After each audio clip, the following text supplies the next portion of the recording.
Hello കൂട്ടുകാരെ, വീട് organise ചെയ്യുന്ന ചാലഞ്ചിൻ്റെ 18ാമത്തെ ദിവസത്തെ വീഡിയോ ആയിട്ടാണ് വന്നിരിക്കുന്നത്. ഇന്ന് നമ്മൾ കുറച്ച് സ്പേസസ് ഓർഗനൈസ് ചെയ്യുന്നത് ഒരു 3 ഏരിയ ഒക്കെ നമ്മൾ ഒതുക്കുന്നുണ്ട്. അപ്പോൾ ആദ്യം തന്നെ നമ്മൾ ഓർഗനൈസ് ചെയ്ത് വെക്കുന്നത് ചെരുപ്പുകളാണ്. ഇങ്ങനെ ഒരു ഓർഗനൈസറിലാണ് മക്കളുടെ ചെരുപ്പുകളൊക്കെ വെച്ചിരിക്കുന്നത്. ഇത് 4 തട്ടുള്ളൊരു ഓർഗനൈസറാണ്. ഇതിനൊരു കവറും കൂടി വരുന്നുണ്ട്. അപ്പോൾ ചെരുപ്പുകളെല്ലാം തന്നെ നമുക്കിതിൽ ഒതുക്കി വെക്കാം, പൊടി പിടിക്കാതെ വൃത്തിയായിട്ടിരിക്കും. അത്യാവശ്യം വെയിറ്റ് താങ്ങുന്ന ഒരു ഷെൽഫാണ്. ഇതുപോലത്തെ തന്നെ ഒരുപാട് മോഡൽ നമുക്ക് ഓൺലൈനിൽ വാങ്ങാൻ കിട്ടുന്നുണ്ട്. വില അനുസരിച്ച് അതിൻ്റെ ക്വാളിറ്റിയും കാര്യങ്ങളിലും മാറ്റം ഉണ്ടായിരിക്കും.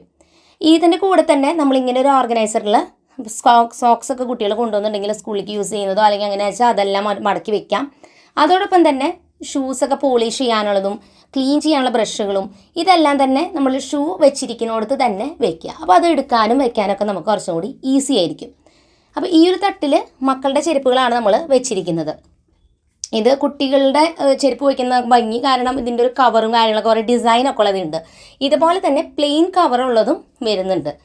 അതായത് സിംഗിൾ കളറിൽ അതാകുമ്പോൾ കാണാൻ കുറച്ചും കൂടി ഒരു വൃത്തിയുള്ള ലുക്ക് കിട്ടും നമ്മുടെ വലിയവരുടെയൊക്കെ ചെരുപ്പുകൾ വെക്കുമ്പോൾ. ഞങ്ങളുടെ ചെരുപ്പുകളൊക്കെ വെച്ചിരിക്കുന്നത് ഇങ്ങനൊരു ഷെൽഫിലാണ്. ഇത് ശരിക്കും ഒരു അലമാര പോലെയാണ്. ഇതിൽ 4-5 തട്ടുള്ള ഒരു അലമാരയാണ്. അതിലാണ് നമ്മൾ ഷൂസും എല്ലാം ഒതുക്കി വെച്ചിരിക്കുന്നത്.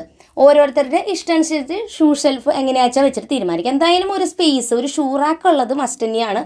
എന്നാൽ മാത്രമേ നമുക്കിതെല്ലാം ഒതുക്കി ഒരു സ്പേസിൽ വെക്കാൻ പറ്റുള്ളൂ.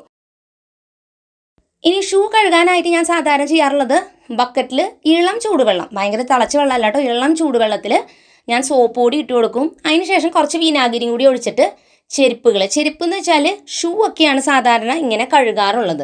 ചില ചെരുപ്പുകൾ കഴുകാൻ പറ്റില്ല, ചിലത് കഴുകാൻ പറ്റുന്നുണ്ട്. കാരണം എന്താ വെച്ചാൽ നമ്മളിങ്ങനെ വെള്ളത്തിൽ വെക്കുമ്പോൾ അതുമത്തെ ഗ്ലൂ ഒക്കെ വിട്ടുപോയി ചെരുപ്പ് നാശമാവരുത്. അപ്പോൾ അതുകൊണ്ട് അങ്ങനത്തെ ഷൂസ് മാത്രം നമ്മൾ വാഷ് ചെയ്യാനെടുക്കുക. അപ്പോൾ ഞാനൊരു അരമണിക്കൂർ ഈ ഷൂ എല്ലാം തന്നെ ഈ ഒരു വെള്ളത്തിൽ ഇങ്ങനെ മുക്കി വയ്ക്കും. അത് കഴിഞ്ഞിട്ട് ഞാനിതെല്ലാം തന്നെ നമ്മൾ സ്ക്രബ് ചെയ്ത് വാഷ് ചെയ്ത് എടുക്കും. അപ്പോൾ ഇത് ഇടയ്ക്ക് നമ്മൾ ചെയ്യുക. പ്രത്യേകിച്ച് കുട്ടികളുടെ ചെരുപ്പൊക്കെ പെട്ടെന്ന് തന്നെ അഴുക്ക് പിടിക്കും.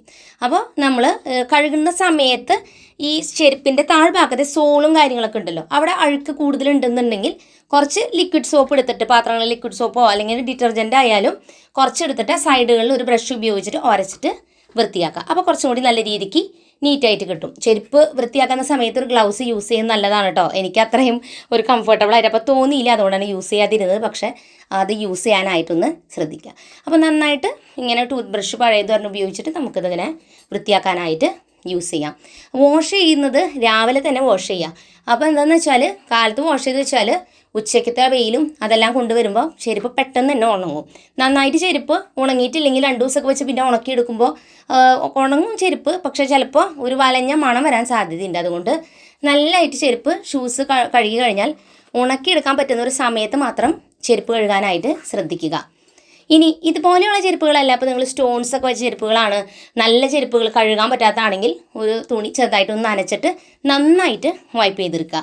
ചെറുതായിട്ട് ഇത്തിരി ചൂടുവെള്ളം എടുക്കുകയാണെങ്കിൽ പശ പോലെയോ അല്ലെങ്കിൽ അങ്ങനെ പോവാത്ത വല്ല അഴുക്കുകളുണ്ടെങ്കിൽ പതുക്കെ നമുക്ക് തുടയ്ക്കാം. പക്ഷേ ഈ ചെരുപ്പുകൾ തുടയ്ക്കുമ്പോൾ ശ്രദ്ധിക്കേണ്ടത് ഞാൻ നേരത്തെ പറഞ്ഞ പോലെ വല്ലാതെ ഉള്ളൊരു ക്ലീനിങ് ചെയ്താൽ ഈ ചെരുപ്പുകളിലെ കല്ലുകൾ അല്ലെങ്കിൽ അതിൻ്റെ ഗ്ലൂ ഒക്കെ വിട്ടുപോകുന്ന ചെരുപ്പുകൾ നാശമാവാനുള്ള സാധ്യതയുണ്ട്. അങ്ങനെ ചെരുപ്പുകളെല്ലാം തന്നെ നമ്മൾ ഉണങ്ങാൻ വെച്ചിട്ടുണ്ട്. അപ്പോൾ നമ്മളിങ്ങനെ വെച്ച് കഴിയുമ്പോൾ കുറേ കഴിയുമ്പോൾ ചെരുപ്പിൻ്റെ താഴ്ഭാഗത്തോട്ട് വെള്ളം ഇങ്ങനെ വന്നു തുടങ്ങും. അപ്പോൾ അതുകൊണ്ട് തന്നെ കുറച്ച് കഴിയുമ്പോൾ അതൊന്ന് തിരിച്ച് മറിച്ചൊക്കെ ഒന്ന് വെച്ച് അതിൽ വെള്ളം അധികം വരുന്ന വെള്ളം മാക്സിമം കളയുന്ന രീതിയിൽ നമ്മൾ കഴുകാനായിട്ട് വെക്കുക. അപ്പോൾ നമ്മൾ ചെരുപ്പ് ഓർഗനൈസിനൊപ്പം തന്നെ ചെരുപ്പ് വാഷ് ചെയ്ത് വൃത്തിയാക്കാനോട് ശ്രദ്ധിക്കുക. കുട്ടികൾക്ക് ഷൂ മേടിക്കുമ്പോൾ ഇതുപോലത്തെ തുണിയുടെ മോഡൽ ഇങ്ങനത്തെ ഷൂസ് വാങ്ങുകയാണെങ്കിൽ ക്ലീനിങ്ങിന് അത് നല്ല ഈസി ആയിരിക്കും. പുതിയതുപോലെ തന്നെ വാഷ് ചെയ്താൽ തന്നെ ഇരിക്കും. അപ്പോൾ ഇന്നത്തെ നമ്മുടെ ആദ്യത്തെ ടാസ്ക് കംപ്ലീറ്റ് ആയിട്ടുണ്ട്. ഷൂസ് ഓർഗനൈസ് ചെയ്യുക, ക്ലീൻ ചെയ്യുക എന്നുള്ളത്. അടുത്തതായിട്ട് നമ്മുടെ കയ്യിലുള്ള ഹാൻഡ് ബാഗുകൾ, പേഴ്സ് എന്നിങ്ങനെയുള്ളതാണ് ഒതുക്കുന്നത്. അപ്പോൾ നമ്മൾ ചിലപ്പോൾ ഫംഗ്ഷനൊക്കെ പോകുമ്പോൾ നല്ല ഭംഗിയുള്ള മോഡൽ പേഴ്സ് കൊണ്ടുപോകും. ചിലപ്പോൾ നമ്മൾ പുറത്തേക്ക് നോർമലിൽ പോകുമ്പോൾ കാഷ്വലായിട്ടൊരു ബാഗായിരിക്കും. അങ്ങനെ ഇപ്പോൾ പല ടൈപ്പ് ബാഗുകൾ വരുന്നുണ്ട്. Hand bag, sling bag, party വെയറായിട്ട് അങ്ങനത്തെ ടൈപ്പ് ബാഗ്സ് ഒക്കെ വരുന്നുണ്ട്. അപ്പോൾ ഇതെല്ലാം തന്നെ നമ്മുടെ കയ്യിലുണ്ടെങ്കിൽ അതൊക്കെ എടുത്ത് വെച്ചിട്ട് എല്ലാം പൊടി തുടച്ച് വൃത്തിയാക്കി എടുക്കാം. അപ്പോൾ സാധാരണ നമ്മൾ അലമാരകളിൽ ഇത് ഒതുക്കി വയ്ക്കുകയും ചെയ്യാം. തീരെ നമ്മൾ ബാഗുകൾ എടുക്കാത്ത ബാഗുകളാണെങ്കിൽ അതിൻ്റെ ഉള്ളിൽ ന്യൂസ് പേപ്പർ വെച്ചിട്ട് ഫില്ല് ചെയ്തിട്ട് വെക്കുക. അപ്പോൾ ആ ബാഗിൻ്റെ ഷേപ്പ് നഷ്ടപ്പെടാതെ വൃത്തിയായിട്ട് ഇരിക്കും. അപ്പോൾ എൻ്റെ കയ്യിലുള്ള ബാഗ്സ് അങ്ങനത്തെ അധികം ഉണ്ടായിരുന്നില്ല. അപ്പോൾ അതുകൊണ്ട് അങ്ങനെ ചെയ്യേണ്ട ആവശ്യമില്ല. നോർമൽ ഇങ്ങനത്തെ ബാഗുകൾ. അപ്പോൾ നമുക്കത് വൈപ്പ് ചെയ്ത് വൃത്തിയാക്കി എടുത്താൽ മാത്രം മതി. അടുത്തതായിട്ട് നമ്മുടെ കയ്യിലുള്ള ബാഗുകൾ നമ്മൾ ഓർഗനൈസ് ചെയ്യാൻ പോവുകയാണ്. അപ്പോൾ നമ്മുടെ കയ്യിലുള്ള ബാഗുകൾ ഓർഗനൈസ് ചെയ്യാൻ ഇതുപോലൊരു ഓർഗനൈസറാണ് നമ്മൾ വെക്കുന്നത്. അപ്പോൾ ഇതൊരു ഹാങ്ങിങ് ഓർഗനൈസറാണ്. ഇതിൽ 6 ബാഗുകൾ വരെ നമുക്ക് ഒതുക്കി വെക്കാം.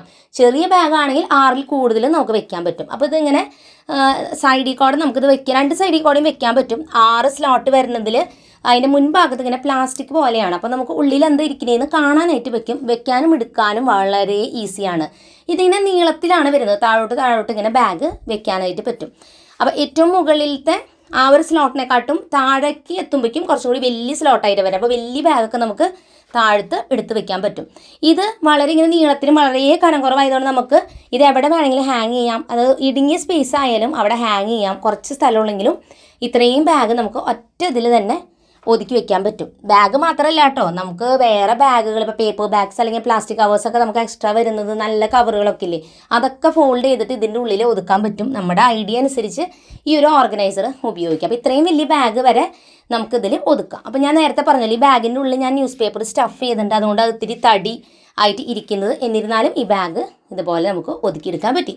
അപ്പോൾ ഇതേ നമ്മളെല്ലാം ഓർഗനൈസ് ചെയ്തു. ഇതുപോലെ നമുക്കൊരു ഹാങ്ങർ സ്പേസ് എവിടെയെങ്കിലും ഉണ്ടെങ്കിൽ അലമാരയുടെ സൈഡിൽ ഹാങ് ചെയ്തിട്ടിട്ട് വെക്കാം. ഇനി അടുത്തതായിട്ട് നമ്മൾ ഒതുക്കുന്നത് നമ്മുടെ കയ്യിലുള്ള പേപ്പർ ഡോക്യുമെൻറ്റ്സ് ആണ്. നമ്മൾ സാധാരണ ഒതുക്കുന്നത് ഈ പേപ്പർ ഡോക്യുമെൻറ്റ്സ് എല്ലാം തന്നെ ഫയലുകളിലാണ് ഒതുക്കുന്നത്. നമ്മൾക്ക് കുറച്ചധികം ഫയൽ തന്നെ വേണം. അപ്പോൾ കുറച്ചധികം ക്ലിയർ ആയിട്ടുള്ള ഫയലുകൾ, ക്ലിയർ ആയിട്ടുള്ളതാവും കുറച്ചും കൂടി നല്ലത്. അങ്ങനത്തെ ഫയലുകൾ നമ്മൾ വാങ്ങിയിരിക്കുന്നത്. അപ്പോൾ ഈ ഫയലിൻ്റെ ഇതിൽ നമ്മൾ നമ്മുടെ കയ്യിലുള്ള എല്ലാ ഡോക്യുമെൻറ്റ്സും പേപ്പേഴ്സ് ഇതെല്ലാം തന്നെ ഓർഗനൈസ് ചെയ്ത ശേഷം ഫയലിൽ വെക്കുക. ഫയലിൽ വെക്കുമ്പോൾ അതിന് മുകളിൽ എഴുതാം എന്ത് ഡോക്യുമെൻറ്റ്സ് ആണ് അതിൽ നമ്മൾ വെച്ചിരിക്കുന്നതെന്ന്. ഒരു പെർമനൻറ്റ് മാർക്കർ ഉപയോഗിച്ചിട്ട് എഴുതാൻ ശ്രദ്ധിക്കുക. പിന്നെ പേപ്പേഴ്സ് ഒതുക്കുന്ന സമയത്ത് നമ്മുടെ ഇമ്പോർട്ടൻറ്റ് ഡോക്യുമെൻറ്റ്സ്, ഇപ്പോൾ ഞാൻ നേരത്തെ പറഞ്ഞു ബർത്ത് സർട്ടിഫിക്കറ്റോ അല്ലെങ്കിൽ നമ്മുടെ പഠിച്ചതിൻ്റെ സർട്ടിഫിക്കറ്റ്സോ അങ്ങനത്തെ പല കാര്യങ്ങളൊക്കെ ഉണ്ടാവുമല്ലോ, അതെല്ലാം തന്നെ തരം തിരിച്ചിട്ട് വെക്കുക. ഓരോരുത്തർക്ക് വീട്ടിൽ ഓരോ അംഗങ്ങൾക്കും ഇപ്പോൾ ഹോസ്പിറ്റലിൻ്റെ ഡോക്യുമെൻറ്റ്സ് ഉണ്ടെന്നുണ്ടെങ്കിൽ ഓരോരുത്തർക്കും ഓരോ ഫയൽ വീതം വെക്കുക. അതോടൊപ്പം തന്നെ ഇപ്പോൾ നമ്മൾ ഓരോ ഐറ്റംസ് മേടിക്കുമ്പോൾ കിട്ടുന്ന വാറൻറ്റി കാർഡുകൾ, മാനുവൽസ്, ഇതും നമ്മൾ ഫയൽ ചെയ്ത് വെക്കാനായിട്ട് ശ്രദ്ധിക്കുക. അപ്പോൾ അങ്ങനെ നമ്മൾ കുറച്ച് കാറ്റഗറി തിരിച്ചിട്ട് ഫയൽ ചെയ്താലാണ് ഏതൊരു കാര്യവും നമുക്ക് പെട്ടെന്ന് എടുക്കാനായിട്ട് പറ്റുള്ളൂ. ഇപ്പോൾ എക്സാമ്പിൾ പറഞ്ഞാൽ ഹോസ്പിറ്റൽ ഡോക്യുമെൻറ്റ്സ്, അതുപോലെ തന്നെ നമ്മുടെ ബർത്ത് സർട്ടിഫിക്കറ്റ്സ്, അങ്ങനത്തെ ഐറ്റംസ്, നമ്മുടെ പഠനവുമായി ബന്ധപ്പെട്ട സർട്ടിഫിക്കറ്റ്സ്, ഇതൊക്കെ വളരെ ഇമ്പോർട്ടൻ്റ് ആയിട്ട് നമ്മൾ സൂക്ഷിക്കേണ്ടതാണ്. ഇനി ബാങ്ക് ഡോക്യുമെൻറ്റ്സ് ഉണ്ടായിരിക്കും. അതിപ്പോൾ പല ബാങ്കുകളുടെ ഡോക്യുമെൻറ്റ്സ് ഉണ്ടെങ്കിൽ അത് പല ഫയലായിട്ട് തന്നെ വെക്കണം. കുറച്ച് എണ്ണം ഫയൽ അധികം തന്നെ വേണ്ടി വരും. പക്ഷേ ഇത് ഒരു തവണ നമ്മൾ വാങ്ങി കഴിഞ്ഞാൽ നമ്മുടെ ലൈഫ് ടൈം നമുക്കത് ഒരു സൂക്ഷിച്ച് സ്റ്റോർ ചെയ്ത് വെക്കാൻ പറ്റുന്ന രീതിയിലാണ്. ഇനി എന്തെങ്കിലുമൊക്കെ ഡോക്യുമെൻറ്റ്സ് നമ്മൾ ഇടയ്ക്ക് ഇത് എടുത്തിട്ട് ഒതുക്കുകയും വേണം, വർഷത്തിലൊരിക്കലെങ്കിലും. എന്താണെന്ന് വെച്ചാൽ ആവശ്യമില്ലാത്ത ഡോക്യുമെൻറ്റ്സ് ചിലപ്പോൾ കുറേ നാൾ വെച്ചിട്ട് നമുക്ക് അത്ര പർപ്പസ് ഇല്ലാത്തതാണെന്നുണ്ടെങ്കിൽ, ഇപ്പോൾ വാറണ്ടിയൊക്കെ കഴിഞ്ഞു കഴിഞ്ഞാൽ പിന്നെ അതിങ്ങനെ കുറേ എടുത്ത് വെച്ചിട്ട് അർത്ഥമില്ലല്ലോ. അപ്പോൾ അത് മാറ്റി നമ്മൾ ഓർഗനൈസ് ചെയ്യാനും കൂടി ശ്രദ്ധിക്കുക. അപ്പോൾ നമ്മുടെ ഫയലുകളെല്ലാം തന്നെ നമ്മൾ ഇത്രയും സ്പേസിലാണ് സ്റ്റോർ ചെയ്ത് വെച്ചിരിക്കുന്നത്. അപ്പോൾ ഈ ഒരു കാര്യമാണ് പേപ്പർ ഡോക്യുമെൻറ്റ്സ് ഒതുക്കാൻ ഏറ്റവും നല്ല മെത്തേഡ്. നമ്മൾ ഫയൽ വാങ്ങുമ്പോൾ കുറച്ച് പൈസ ഇൻവെസ്റ്റ് ചെയ്താലും ഇത് നമുക്ക് വെർത്തായിട്ട് ഉപയോഗിക്കാൻ പറ്റും. അപ്പോൾ ഇന്നത്തെ ഈ ഒരു 3 ടാസ്ക് നമ്മുടെ കംപ്ലീറ്റ് ആയിട്ടുണ്ട്. നമ്മൾ ഇന്ന് 3 കാര്യങ്ങളാണ് ചെയ്തത്. ഷൂസ് ഓർഗനൈസ് ചെയ്തു, ബാഗുകൾ ഓർഗനൈസ് ചെയ്തു, പേപ്പർ ഡോക്യുമെൻറ്റ്സ് നമ്മൾ ഒതുക്കി വെച്ചു. അപ്പോൾ ഇത്രയും ടാസ്ക് ഇന്ന് നിങ്ങൾ മറക്കാതെ ചെയ്യാം. പുതിയൊരു നല്ല വീഡിയോ ആയിട്ട് വീണ്ടും നമ്മൾ വരുന്നതായിരിക്കും. അതുവരെയ്ക്കും എൻ്റെ എല്ലാ കൂട്ടുകാർക്കും bye bye and take care.